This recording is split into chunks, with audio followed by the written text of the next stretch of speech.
All right, everybody, a little bit of an update on Project COVID 1953, our 53 Chevy 150. What I did was I had to disassemble more to get things out of the way to be able to do body work and stuff like that. So I ended up taking the doors off.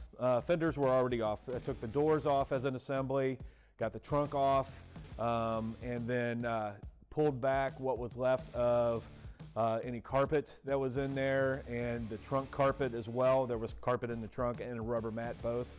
And then the funny thing is, when you take things out of a car and you got it all the way down, you usually tend to find something weird or funny.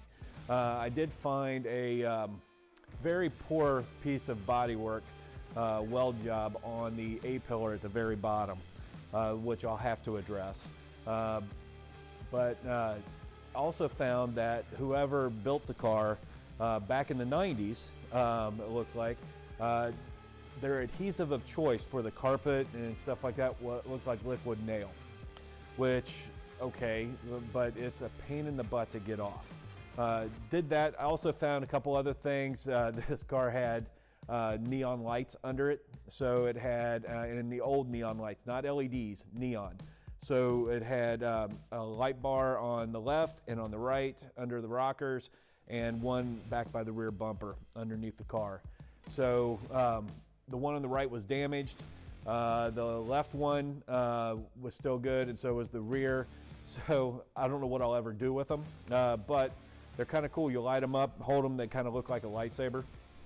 And then the doors were off as an assembly. I got the back glass out without damaging it, because I need that back glass because it's the 150 model, and in 53 it had the smaller rear window.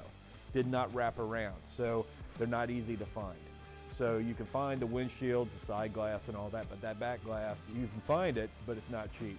And then I also took the quarter glass out, as well as the window crank mechanisms and everything out of that, bagged and tagged those. So I've got everything torn apart the way I want it to get ready to start doing some de-rusting and scraping some stuff out of there to get down to the bare metal. So the last thing I want to talk about is what else I found in the car, which was a letter. I don't know if it's from the owner or whoever, but I found this letter from the 90s talking about the car, and I'll just have to let you read that for yourselves. The letter is pretty entertaining to read. So I'm going a different direction than what they had on there, so just read it for yourself, and you can comment if you want, but it's I thought it was pretty funny to see, and it's actually pretty cool. So with that, I'm going to get ready to start getting really dirty on doing some stuff to get down to bare metal. So stay tuned.